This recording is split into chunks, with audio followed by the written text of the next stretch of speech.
लेकिन देखो कहाँ मन नाम में लगता है। इतनी महिमा नाम की सुनी, पर नाम जप करना कठिन है। आप तीर्थ यातन कर सकते हो, आप शास्त्र स्वाध्याय कर सकते हो, आप दान पुण्य कर सकते हो, आप दूसरों की सेवा में भी मन लगा सकते हो, लेकिन नाम जप आप 4 घंटे बराबर एक नाम, जैसे राधा, तो 4 घंटे राधा राधा राधा राधा राधा राधा राधा राधा राधा राधा।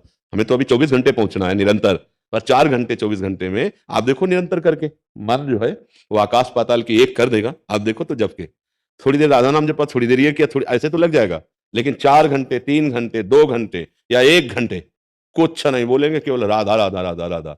अब करना कठिन पड़ेगा। आप करके देखो, ये सब अपने अनुभव की बातें कह रहे हैं। तो भजन करना कठिन।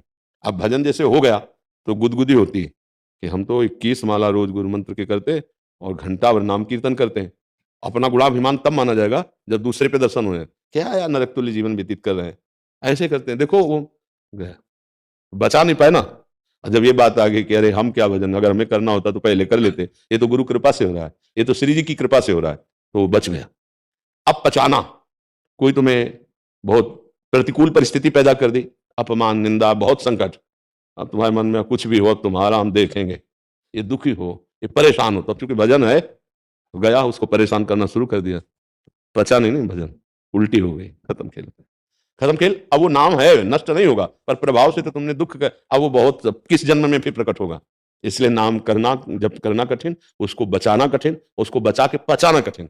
कोई गाली दे रहा, अपमान कर रहा है, दुख हम सह लेते हैं। वो गाली दे हम सह लें, हाँ यही तो हमारा पचाना भजन का हो जाएगा। सामर्थ्य है कि उसको दंड दे सकते हैं, नीचापमानम सुधा, शारीरिक से, बुद्धि से, कानून से, तपस्या से, भजन से उसको हम दंडित कर सकते हैं, लेकिन नहीं, तो नीच पुरुष है, उसका किया हुआ अपमान सह गया, वो आगे बढ़ गया, भगवान को प्राप्त होने की योग्यता आ गई उसके अंदर। ये अध्यात्म है, ये थोड़ा संसार से उल्टा मार्ग है, लेकिन भक्त यही सोचता है आज मेरी परीक्षा हो रही, भगवान इस स्वरूप में मेरी नाथ मुझे सामर्थ्य देना, ना मैं आपको शाप दूं, ना आपसे मैं गुस्सा करूं, अपने भजन को बचा के निकल जाऊं। शांत ऐसे निकल गए। जैसे एकनाथ जी संत भगवान का चरित्र नहीं आता, वो गंगा स्नान करके वहां से निकले तो ऊपर किसी अधर्मी का मकान था, तो गली में देखा संत नागजार थूक दिया तो ऊपर गिरा। अब ठाकुर सेवा करनी थी, फिर स्नान करने गए, फिर आज फिर थूक दिया, 100 बार थूका। वो 100 बार स्नान करने गए, जब वापस लौट के आए तो वो हार गया। आके चरणों में प्रणाम किया, महाराज आपने एक बार हमें देखा भी नहीं, गाली भी नहीं दी, नाराज भी नहीं हुए। बोले भैया तुम्हारी तो बड़ी कृपा हम पे हुई, हम नाराज क्यों हो? बोले 100 बार हमने थूका। तो बोले जो स्नान हम 100 दिन में कर पाते, आज आपकी कृपा से एक दिन में 100 बार स्नान हुआ, ये तो आपकी कृपा हुई, ये क्रोध नहीं, ये तो आपने हम पे कृपा की। ये देखो, ये है साधु की सोच, जिसका भजन पच गया है, जिसने अपने भजन को बचा लिया है। अगर अपने लोग होते 1 बार 2 बार, तो ये हमारी कच्चाई है। वो सदा सदा के लिए संतों से द्रोह करना छोड़ दिया। देखो क्षमा कितनी बलवान कि रो पड़ा कि महाराज मुझे पता नहीं था कि ऐसे संत कृपाल होते हैं, कभी किसी संत का अपमान नहीं करेंगे। अगर वो द्रोह कर देते तो उसका और बढ़ जाता, क्योंकि दुष्ट तो था ही, लेकिन वो सह गए, तो ये सहनशीलता उसका परिवर्तन कर दिया।